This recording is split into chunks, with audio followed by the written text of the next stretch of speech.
Durante años circularon historias diabólicas y aterradoras de los dictadores Fidel Castro y Hugo Chávez Frías, que para muchos eran difíciles de creer, en particular cuando se hablaba de los rituales satánicos para sostenerse en el poder.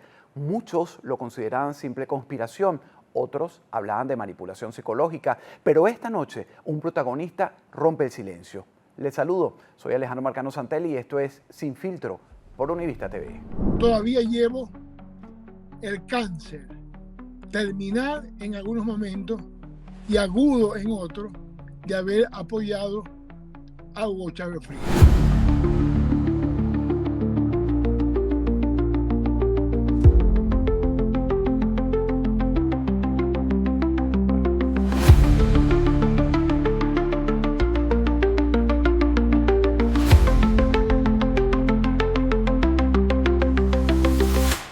El padre José Palmares estuvo muchos años cerca de Hugo Chávez Frías. Está convencido que el propio diablo se lo llevó al infierno. Por cierto, ¿recuerdan su último discurso antes de irse a La Habana a un tratamiento médico por el cáncer?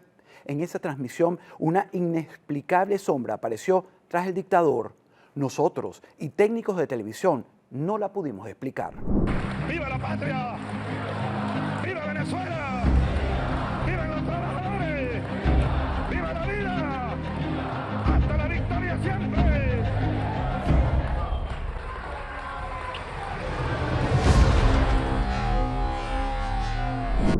Chávez fue a La Habana porque los santeros cubanos, los babalaos cubanos, los brujos de Castro, después del golpe de Carmona, ellos quisieron amarrar y consolidar y atornillar a Chávez en el poder, desde el punto de vista del esoterismo político.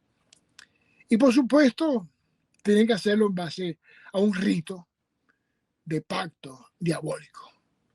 Ese rito, por la caducidad, dura 10 años. Y el diablo solamente te da, Alejandro, 3 cosas. Te da poder, fama y dinero. No te da más nada. Y lo hizo Chávez. Allá él se llevó de Venezuela a 23, de 16 a 23. A veces sumo 23, a veces solamente contabilizo 16, pero tengo en cuenta en los últimos momentos que fueron 23 líderes religiosos, entre católicos, protestantes, brujos, de cualquier religión. Entre esos fueron 3 sacerdotes católicos. Hoy por hoy, la mayoría, yo diría casi todos, no tengo conocimiento desde que me vine al exilio hace 8 años, perdí el contacto con mucha gente, pero de esos 23, casi todos han muerto, y han muerto de manera violenta, de manera inesperada, de manera súbita y sorpresiva. 3 sacerdotes católicos murieron, los 3 que fueron. No doy los nombres por respeto a sus familias, porque una vez di los nombres y uno de los familiares de uno de ellos me reclamó que no puedo nombrarlo porque estoy en contra de su alma, etc. Esto yo respeto. Y de esos 3 sacerdotes, todos los 3 murieron. Yo estoy consciente que uno murió de manera natural, otro lo asesinaron en un hospital de Maracaibo y otro fue asesinado en su despacho de un balazo que le dio un militar. Fue asesinado. Es decir, mataron a todos los que fueron testigos de ese pacto fáustico. El padre Palmar confirmó un hecho muy oscuro. Asegura que Fidel y Chávez hacían rituales sacrificando la vida de menores de edad. En ese pacto, Chávez utilizó vidas humanas, niños que traían de Bolivia. Esto me lo confesó un mismo piloto de la Fuerza Aérea Venezolana que de manera inocente llevó niños para La Habana y después cuando regresó preguntó por los niños y por eso se dio cuenta que había llevado niños para el sacrificio.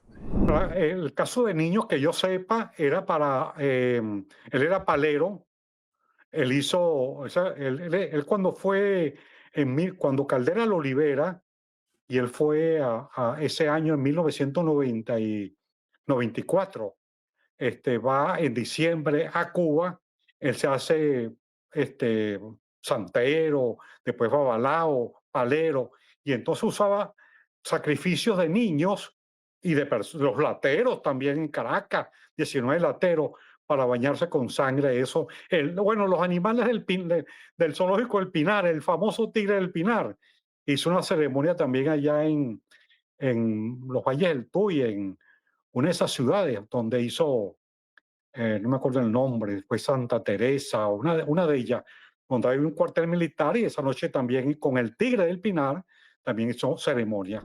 Pero es que ya con el chavismo yo creo de todo, donde hasta iban personas y hasta niños o personas muy jóvenes a estos rituales de sacrificio, porque Chávez era fanático del tema de la santería, y eso vaya que es una realidad. De hecho se convirtió en una moda en la Fuerza Armada, y bueno, había personas que no se devolvían de esos sacrificios. Eso es lo que se rumoraba dentro de la Carlota. A mí no me consta, no llegué a verlo. El padre José Palmar pertenece a la Iglesia Católica. Su especialidad es el exorcismo y entiende perfectamente lo que son los pactos oscuros y sobre todo la obsesión de Hugo Chávez, que por poder fue capaz de negociar con el diablo su propia vida.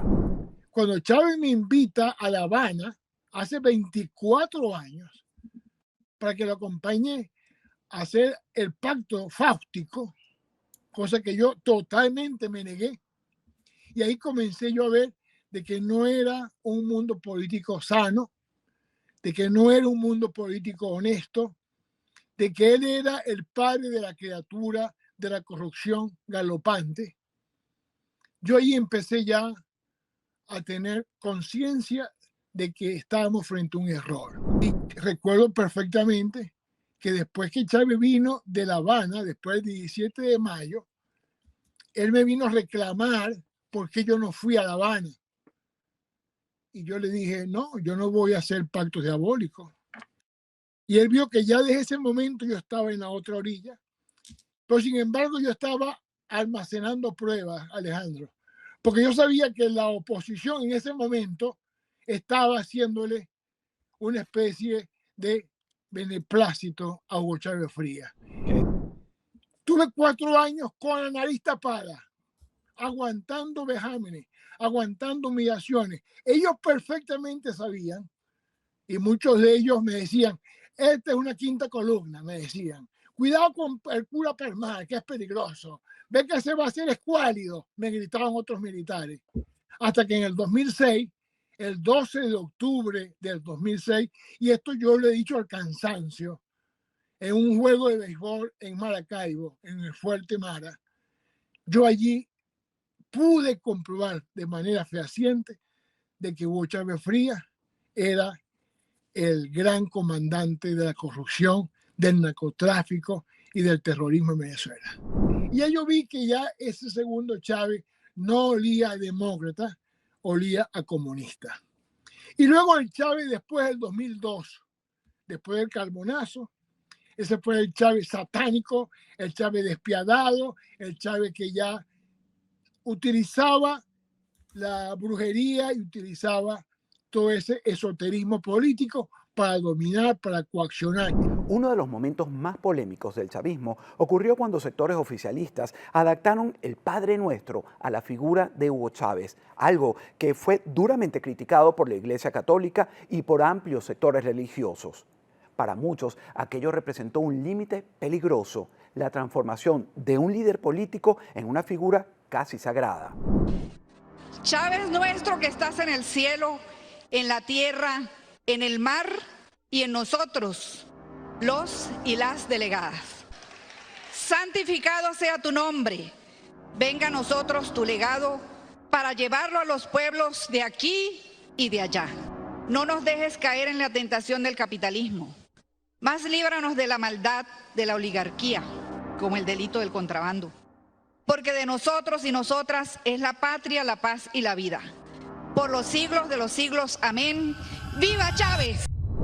¿Qué? Yo lo digo sin complejo de ningún tipo. Tú eres padre de los revolucionarios de este continente. Tú eres el Padre Nuestro, le dijo Neruda a Bolívar, y yo te lo digo a ti. Le pido permiso a Neruda. Padre Nuestro que estás en la tierra, en el agua y en el aire. Que todo se centró en un Cristo diabólico que Chávez trajo para poder realizar de manera simbólica y de manera diríamos, semiótica la maldad en Venezuela. Y por supuesto que ese pacto te hace que el diablo te entregue fama, te entregue poder, te entregue dinero, y tú tengas que luego de tu muerte física, tu alma ya no le pertenece a la eternidad, sino que tu alma le pertenece a la condenación eterna, que es la tiniebla, como dice Jesucristo, el rechinar de dientes. Los golpistas del 4F estaban presos y yo acompañé a la familia de los golpistas y me decían algunos soldados del 4 de febrero que estaban presos: no, Chávez está ya brujeando, Chávez está ya, le está bajando el espíritu de no sé quién, Chávez está hablando con Maisanta, Chávez está haciendo pactos. Por supuesto, era una situación en la cual yo tenía que poner mis dudas, porque no lo había visto, hasta que el 17 de mayo, que se cumplen ahora el próximo domingo 24 años, yo voy a hacer acá en Orlando una misa ya de cierre final de ese pacto con varios sacerdotes y videntes que vamos a formar parte de una gran misa universal acá, que cualquier funcionario público, sea un simple portero de un ministerio o de una gobernación, hasta el ministro más connotado y poderoso de Miraflores, tenían que ser babalaos, tenían que ser santeros cubanos, tenían que ser brujos. Es decir, se constituyó como política de Estado la brujería en Venezuela. Para el religioso, el verdadero drama venezolano es que muchos líderes terminaron pareciéndose más entre ellos de lo que la gente imaginaba. Su crítica no distingue colores políticos. Y no sé si algún día hubo una oposición decente. En ese momento la oposición estaba del lado de Chávez. Yo veía cómo al lado de Chávez iban los líderes de la oposición a hablar con Chávez, a negociar con Chávez. Yo decía, Dios mío, ¿qué es esto? Y hoy por hoy la historia me ha demostrado que Chávez no me dijo mentira, que en verdad se hizo una oposición a su propia manera de ver y de hacer las cosas. Y todavía fecha, Alejandro, que yo dudo de esta oposición partidista. Y siempre he estado muy claro, Alejandro, de que la oposición tiene dos vertientes. La oposición partidista, que es la cómplice, que es la alacránica, que es la que está allí chupando las mieles del poder, que nos utilizan, que utilizan nuestros muertos, nuestros presos políticos, nuestros exiliados. Y la otra oposición, la decente, la responsable, la honesta, la genuina, la fiel, que es la oposición ciudadana, que muchas veces nos hemos equivocado. No solamente nos equivocamos los que estuvimos con Chávez, también nos hemos equivocado los que estuvimos con Rosales, los que estuvimos con Capriles, los que estuvimos con Leopoldo López, y ahora, lamentablemente, parece que nos estamos equivocando con el caso de María Corina Machado. Bueno. Estos días me trajo una señora un Cristo allá donde tengo la misa en Claremont todos los domingos. Me llevó un Cristo y me dijo, sí, mire, padre, este Cristo me lo dio mi mamá, me lo dio mi suegra, pero mi suegra hace brujería. Y yo le dije, ni se te ocurra que yo te lo bendiga. Porque precisamente el satánico utiliza los elementos religiosos para meterse dentro del mundo espiritual. Así como lo hizo Chávez con un crucifijo de una medida de San Benito Abad que se le volteó, lo puede hacer cualquiera. Y por supuesto, habrá la buena intención de la gente de entregarle rosarios, escapularios, pero eso no indica de que todo el que te guinde un rosario, te guinde un escapulario o un Cristo o un objeto religioso en el cuello es para bien. Ella debe estar siempre en continua situación de oración, de liberación y de protección, porque uno no sabe, Alejandro, cuál es la intención de cada persona que se te acerca y de cada ser humano que trae un sortilegio en alguna prenda religiosa. Y por supuesto, ella tiene que estar siempre con mucho cuidado. Son unos verdaderos vagabundos del cardenal para abajo. Una cuerda de vagabundos que deberían ir a trabajar. Deberían ir a trabajar. Ni trabajan, ni hacen nada. ¿Con qué moral sale este cardenal ¿Con qué vergüenza? Es un sinvergüenza, cardenal. ¿Con qué vergüenza sale ahora este maleante? Porque provoca es aplicarle la ley de vagos y maleantes. Pal Dorado, a la sembrar papa, a limpiar baños. Allá el señor cardenal. Si Cristo estuviera vivo aquí presente físicamente, lo sacaría de allá. Al rato llegó el cardenal, a quien Dios tenga en la gloria, aunque yo creo que me lo voy a conseguir en el infierno. En un momento estremecedor, Palmar dice sentirse todavía perseguido por recuerdos, culpas y sombras de una etapa que asegura jamás podrá borrar completamente. Más que hablar como acusador, por momentos parece hablar como alguien que también siente haber cargado parte de ese infierno por dentro. Todavía llevo el cáncer terminal en algunos momentos y agudo en otros de haber apoyado a Hugo Chávez Frías. Eso ha sido para mí una mácula en la cual me he llenado de sombras, de tristeza y de profunda situación de dolor. Inclusive eso me ha costado, Alejandro, que la propia iglesia me excluya y me aparte. Una iglesia que cuando yo estaba dentro del chavismo me utilizaba como un lobista para pedir beneficios y pedir mieles del poder, pero que una vez que estuve fuera y enfrenté a Hugo Chávez, me convertí también en enemigo de la iglesia, en este caso la iglesia jerárquica.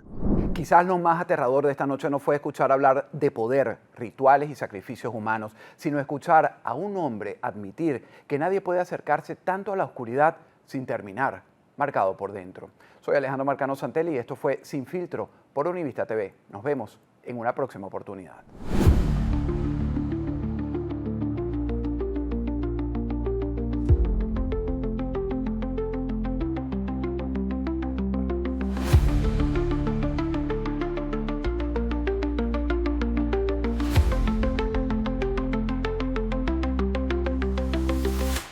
Miami despierta, y donde hay retos, también hay quien te protege.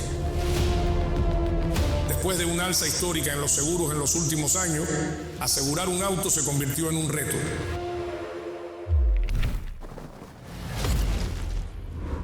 Los seguros de auto han bajado. Nuestro trabajo es asegurarlos, porque Univista Insurance trabaja para usted. Univista Insurance, protegiendo Miami, protegiéndote a ti.